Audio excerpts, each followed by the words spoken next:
नमस्कार किसान भाई बहनों। आज कृषि संवाद कार्यक्रम में अशा अधिकारी से बात कराऊंगा जो कृषि अधिकारी असिस्टेंट डायरेक्टर छे और हाड़ोती कई रवाड़ा है। यहाँ सु आपन खेती गृहस्थी का बारे में जानेगा कि की तरह काश्तकारा ने अपनी फसल उगानी चाहिए और कि कशा बीज डालनी चाहिए और इसके अलावा जो भी नवाचार है इसका बारे में भी ये बताऊंगा। अच्छा, असिस्टेंट डायरेक्टर है अपने साथ नरेश कुमार जी शर्मा जो हाड़ोती का ही रवाड़ा है और हाड़ोती की जलवायु का बारे में भी बहुत अच्छी तरह जाना चाहिए। आज काश्तकारी जी तरह से फसला उगा रहा है लेकिन नुकसान भी हो जाए, कई फायदों भी हो जाए, तो कशी कशी फसला उगावा के लिए मतलब ये आपने तय जानकारी देगा। साथ ही आज जी पारंपरिक खेती के अलावा भी कई जो बगीचा लगा सके उसको भी काश्त करा के तय अतिरिक्त आय हो इसका बारे में भी यहाँ से पूछेंगे अपन। तो बात करें जहाँ असिस्टेंट डायरेक्टर नरेश कुमार जी शर्मा सु।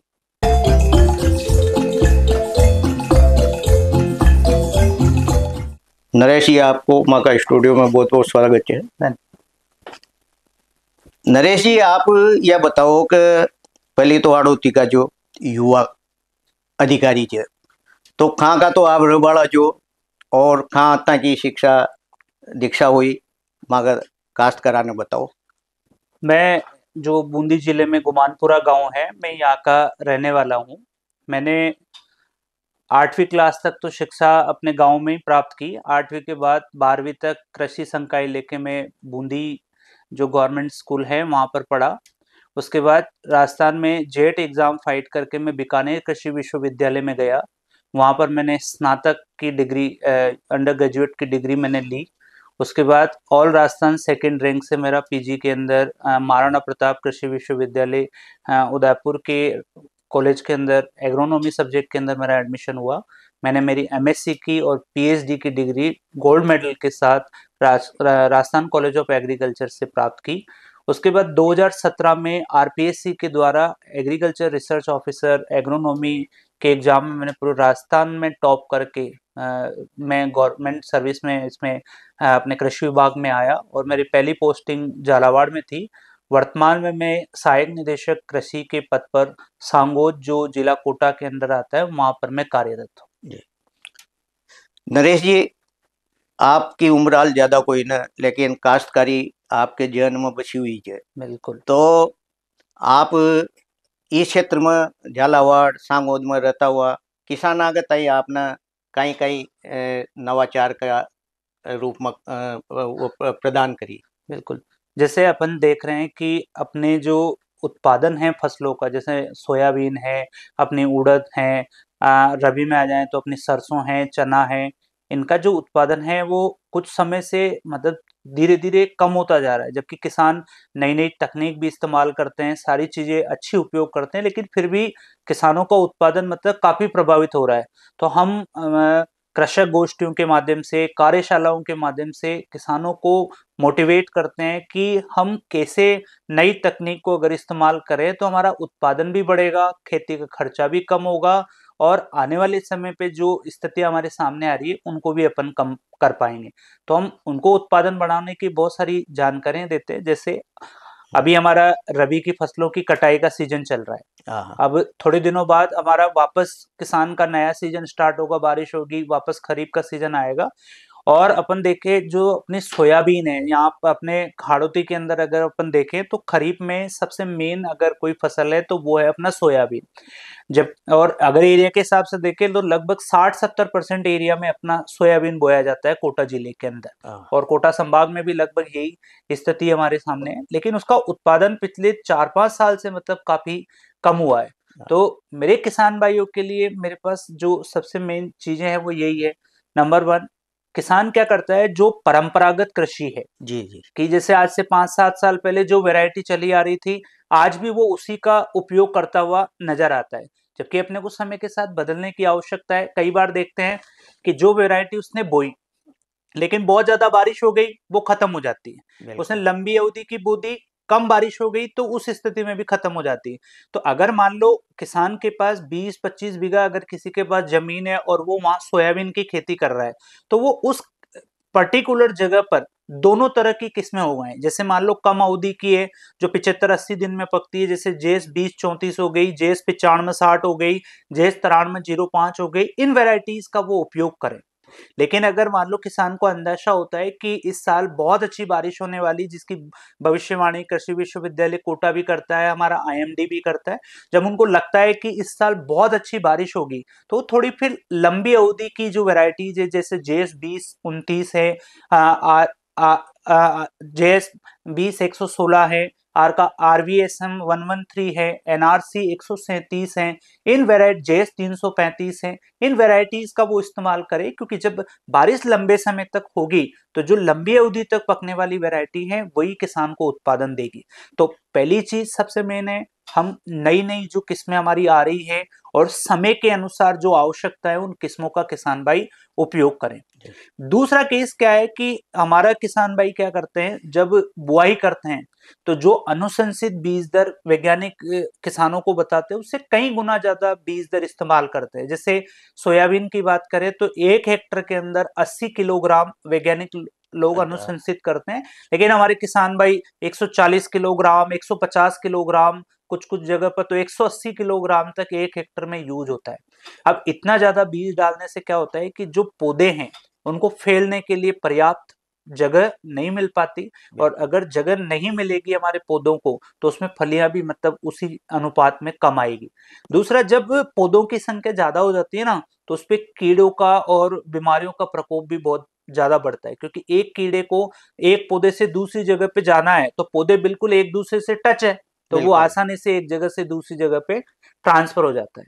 तीसरा, अगर अंदर पौधों में एरिएशन हवा नहीं मिलेगी तो बीमारियों का प्रकोप भी मतलब वहां पर बहुत ज्यादा देखने को मिलता है। तो यहाँ पर सबसे बड़ी बात है, बीज दर अपन 80 किलो की बजाय थोड़ा बहुत अपन बढ़ा सकते हैं, लेकिन इतनी ज्यादा मात्रा में हमारे किसान भाई बीज उपयोग नहीं ले। जी। तीसरा है बीजोपचार। जैसा अपन देखते हैं कि एक बच्चे को, नवजात बच्चे को भी पैदा होने के बाद दुनिया भर के टीके लगते हैं, तो बिल्कुल। ऐसे हमारे सभी किसान भाइयों को कोई भी फसल अगर अपन बोए तो हमें बीज उपचार करना बहुत ज्यादा आवश्यक है। वैज्ञानिक लोगों के अनुसंधान आंकड़े ये बताते हैं कि बुआई से लेकर कटाई तक हम जाते हैं तो 30 से 40% जो आपके पौधे हैं वो विभिन्न कीड़ों और जो मृदा जनित बीमारियां होती है उससे खत्म हो जाते हैं।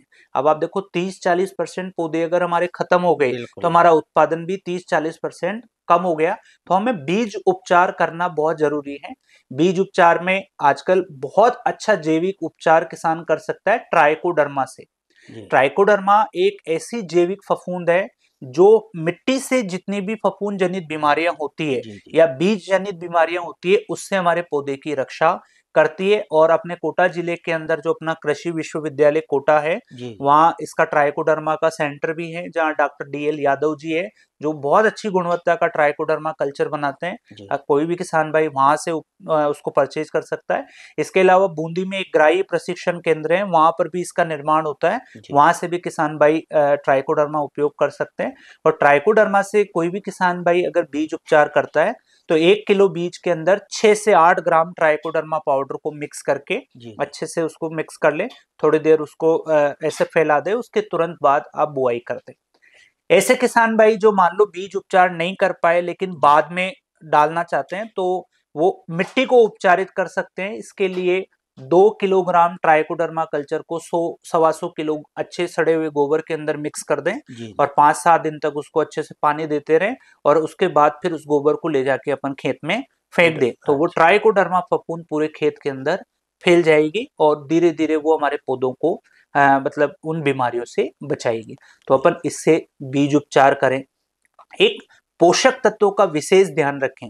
जैसा अपन आज हमारी मिट्टी की स्थिति देख रहे हैं, तो मिट्टी में जो कार्बनिक पदार्थ हैं, जी। आज जी। जब हम मिट्टी के नमूने टेस्ट करते हैं, जो कार्बनिक पदार्थ का स्तर है अपने कोटा जिले की मिट्टी में, जी। वो मतलब निम्न से लेके मध्यम स्तर तक का है, जो कि एक बहुत चिंतनीय विषय है। जी। क्योंकि अगर कार्बनिक पदार्थ नहीं होगा हमारे पौधों को नाइट्रोजन नहीं मिलेगी, बिल्कुल। सल्फर नहीं मिलेगी। इसके साथ साथ कार्बनिक पदार्थ जो होता है वो हमारे जीवों के लिए भोजन होता है। जी।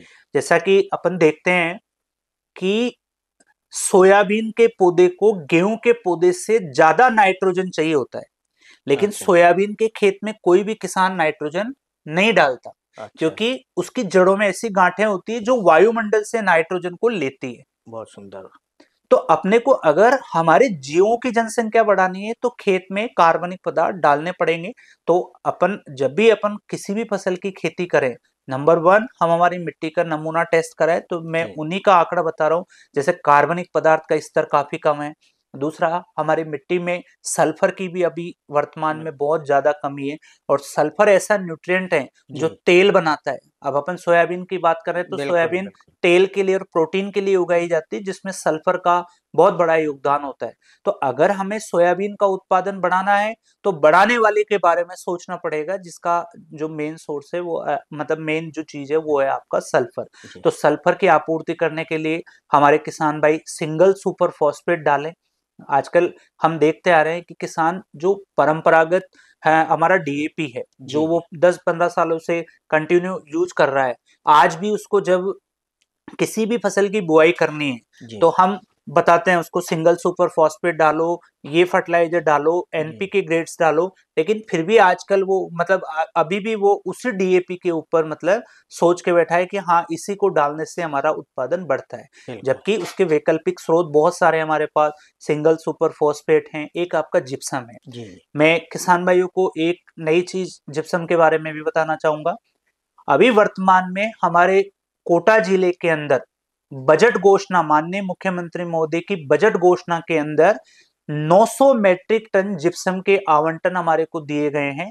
तो कोई भी किसान भाई अपनी मिट्टी का नमूना टेस्ट कराए, और उस नमूने टेस्ट कराने के द्वारा जो मिट्टी परीक्षण प्रयोगशाला है वहां पर वो अपनी जीआर वैल्यू टेस्ट कराए। जितनी जीआर वैल्यू में आपका जिप्सम आएगा वो राजस्थान सरकार द्वारा, जैसे 20 बैग आया, 25 बैग आया, 30 बैग आया, जो भी आएगा वो जी। राजस्थान सरकार द्वारा उस किसान को मिट्टी का स्वास्थ्य ठीक करने के लिए बिल्कुल निशुल्क उपलब्ध कराया जाएगा। उस बैग की कोई कीमत किसान से नहीं ली जाएगी। जी। लेकिन अगर मान लो कोई किसान भाई ऐसे हैं जो पोषक तत्वों के रूप में जिप्सम लेना चाहते हैं, तो उनको 92 रुपीज हमारे कोटा जिले के लिए निर्धारित की गई है। जी। उस 92 रुपीज पर बैग के हिसाब से हम उसको अधिकतम 20 बैग हम उपलब्ध करा सकते हैं पोषक तत्वों के लिए। लेकिन अगर वो मिट्टी के स्वास्थ्य को लेके कराएगा तो हम उनको सारे बैग मतलब निशुल्क उपलब्ध कराएंगे। और जिप्सम ऐसा सोर्स है जो हमारे इंडिया में उत्पादित होता है, जिसमें बहुत अच्छी मात्रा में 19-20% कैल्शियम होता है, 12-13% के आसपास सल्फर होता है, बहुत ज्यादा उपयोगी है तेल वाली फसलों के लिए। अगर जी। अपन इसी सल्फर को बाजार से लेने जाएं, जैसे जी। मान जी। लो कोई किसान खड़ी फसल में सल्फर डालना चाहे जी। तो उसको 1 किलो सल्फर के लिए 50 से 60 रुपए खर्च करने पड़ते हैं, अच्छा। जबकि वहां 92 रुपए के अंदर उसको 6 से 7 किलो सल्फर मिल मिल गया। जाएगा। तो बहुत सस्ता सोर्स है और बहुत अच्छा गुणकारी है, आपका सल्फर देगा, आपकी मिट्टी को स्वास्थ्य को भी बनाएगा। जी।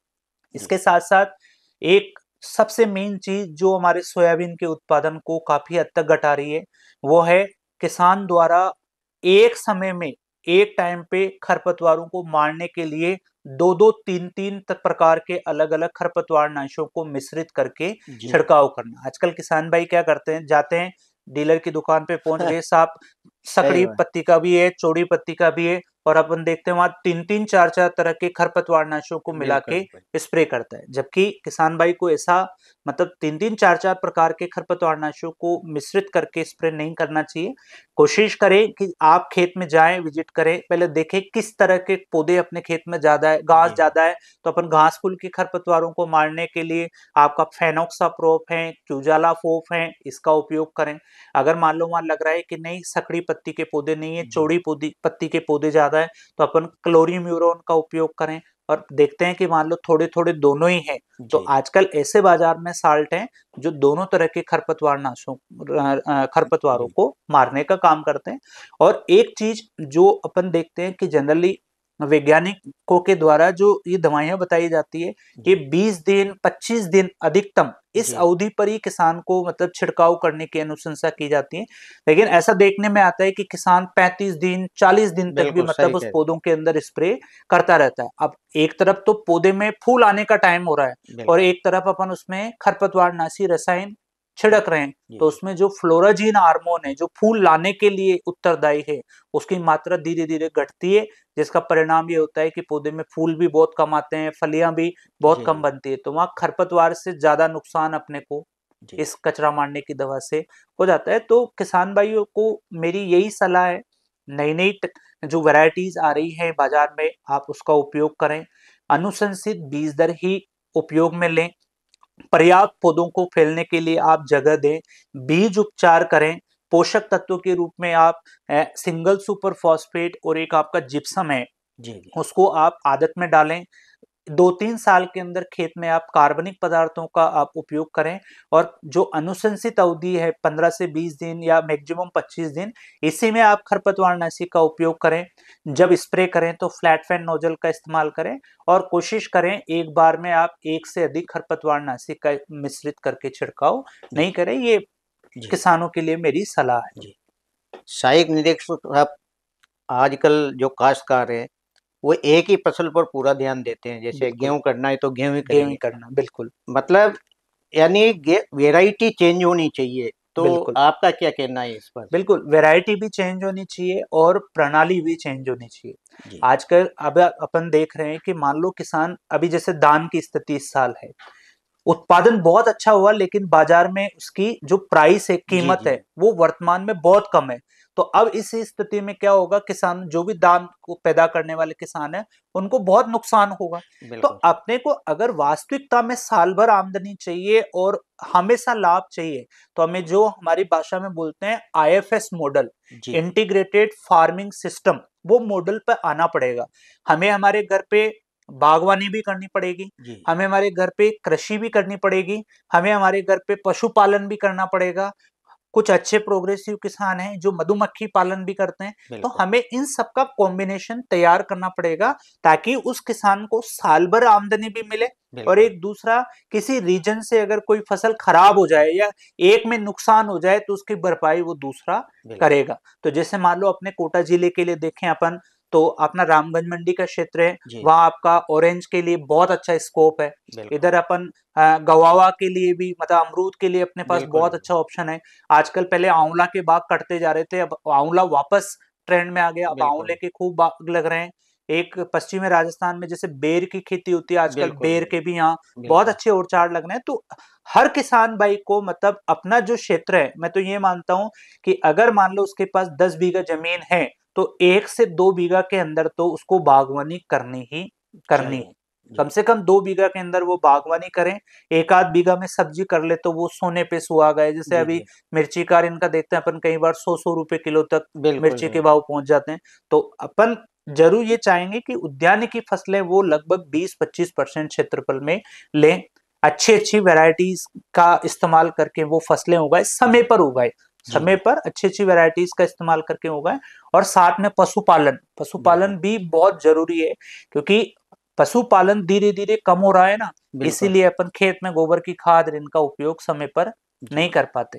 जब किसान को अब बाजार से एक ट्रॉली गोबर की खाद खरीदने जाएंगे तो 4,000-5,000 रुपए की उसको मिल रही है। और तो पहले अपन वैसे ही मिल जाती थी। पहले ऐसे मिल जाती थी, बिल्कुल पहले सही 500-700 रुपए में आ जाती है, वो 5,000 में मिल रही है।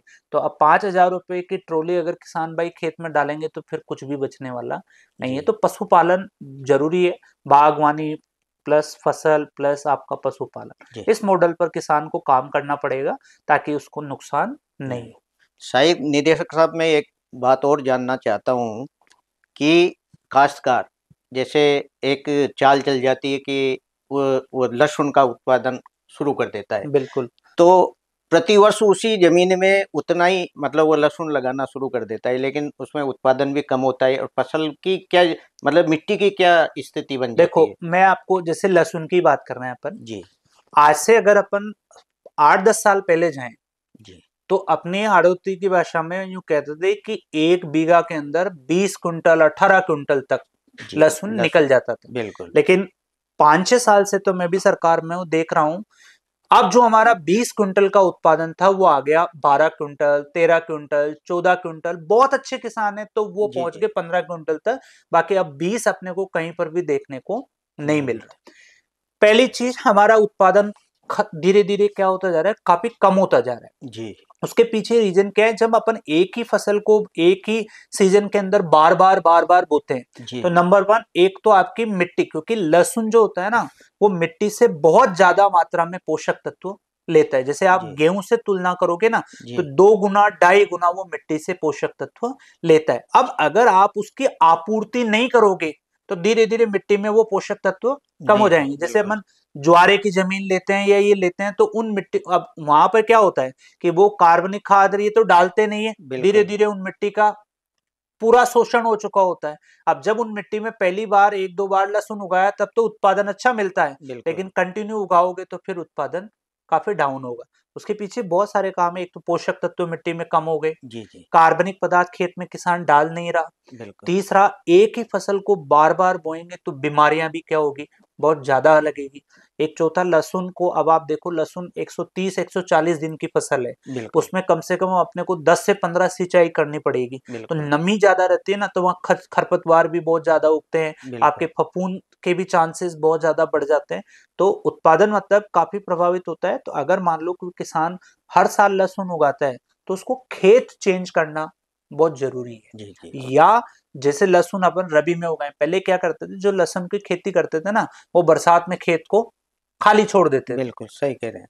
ताकि मतलब घास फूस उगे भी तो वो उसको मिट्टी में मिक्स करके जी और तैयार करके उसके लिए, तो एक ही फसल वो फिर उस समय पर लेते थे। अब आजकल अपन खरीफ में भी फसल ले रहे हैं, उसके बिल्कुल बाद रबी में भी ले रहे हैं, पोषक तत्व भी उतना अपन दे नहीं पा रहे, जी और बार बार अपन उसी की खेती करते जा रहे हैं।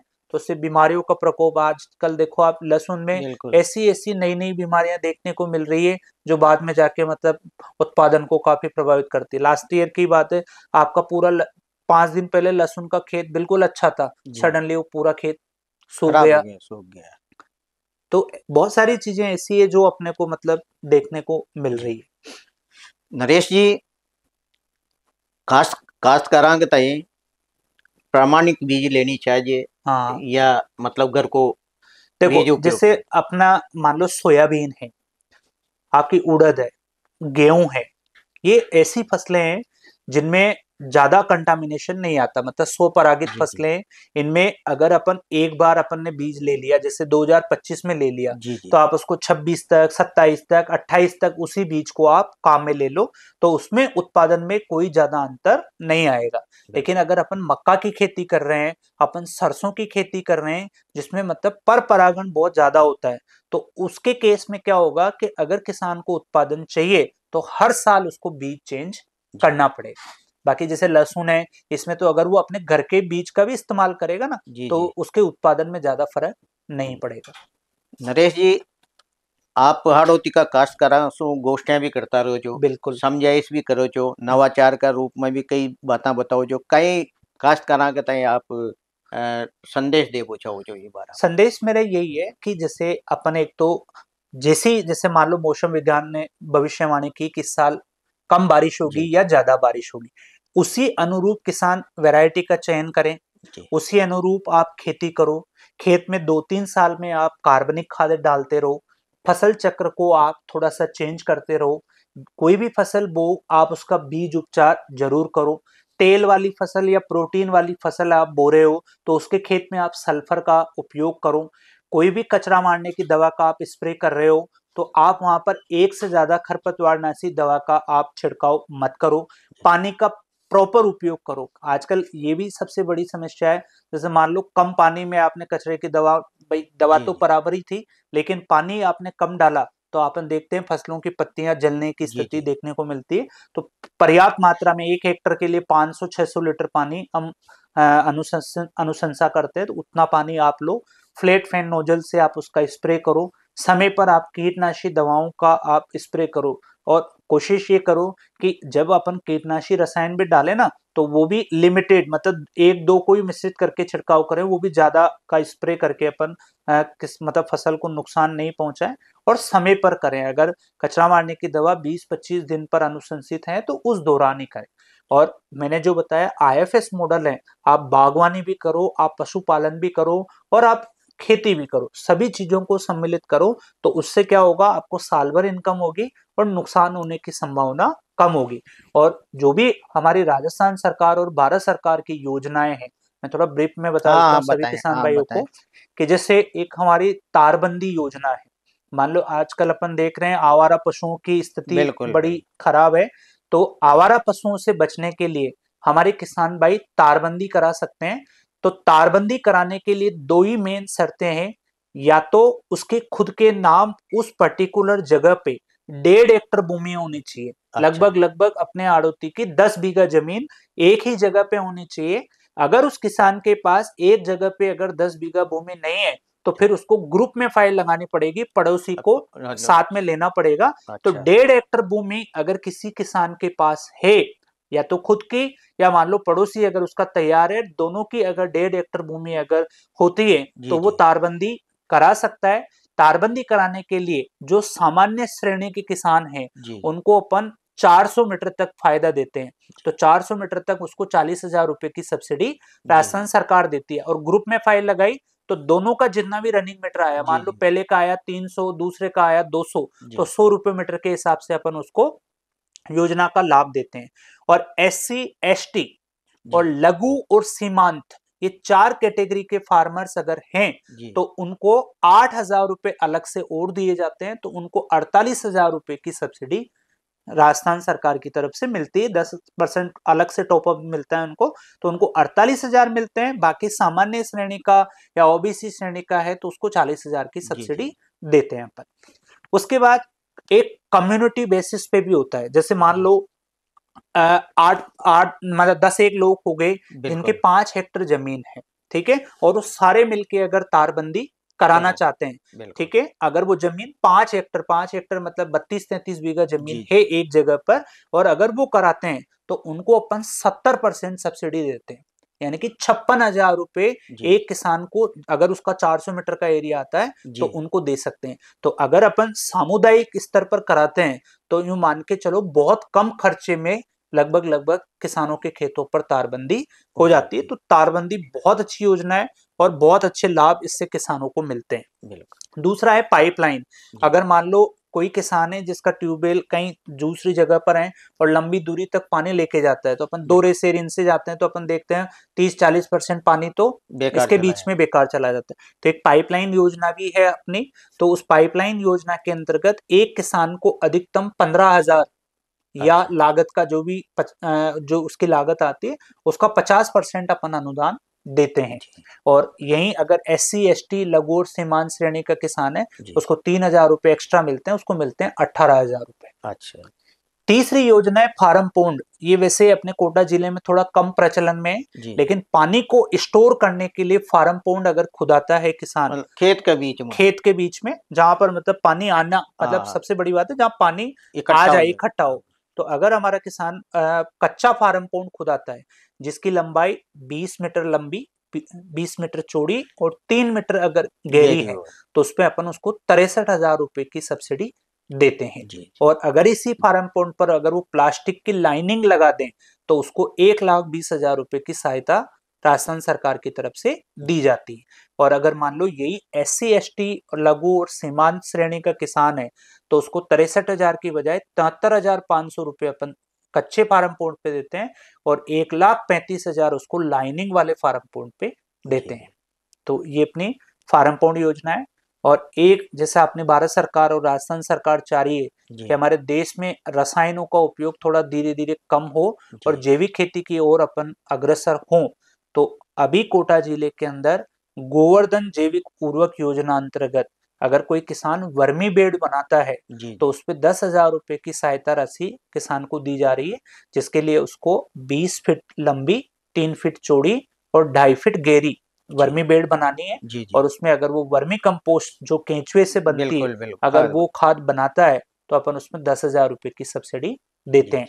और एक हमारी परमानेंट स्ट्रक्चर वाली है स्थाई, जो अच्छा। टिन शेड लगा के उसको बना दी हाँ। रहेगी।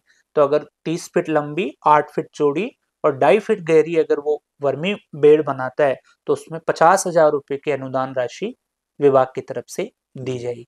तो इसका उद्देश्य सरकार का यही है कि किसान जैविक खेती को थोड़ा जी जी अपनाएं। याच्या मागसात असिस्टंट डायरेक्टर कृषि विभाग का नरेश कुमार जी शर्मा साहब, यानी काश्तकारां ताई कई योजनाएं बताई और की तरह खेती करनी चाहिए और की तरह कीटनाशक दवाइयों को प्रयोग करनी चाहिए। इसके अलावा भी जो राजस्थान सरकार की और भारत सरकार की जो योजनाएं है जिसमें काश्तकारां ताई अनुदान मिले छे, जैसे तारबंदी एक अच्छी योजना है।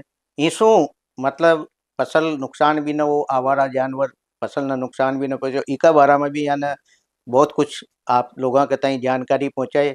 लसन का मामला में बताई कि भाई एक ही खेत में बार बार अपन लसन करेंगे तो पोषक तत्व खत्म हो जाओ मिट्टी का, और मिट्टी की जांच यह सब समय पर कराता रहनी चाहिए। और हाड़ोती की जो यहाँ की मिट्टी है वह की तरह की है, इसका बारे में बड़ा विस्तार से यहाँ यह बात आप तक पहुँचाई। आज ये माँ का स्टूडियो में पधारिया। नमस्कार। हाँ।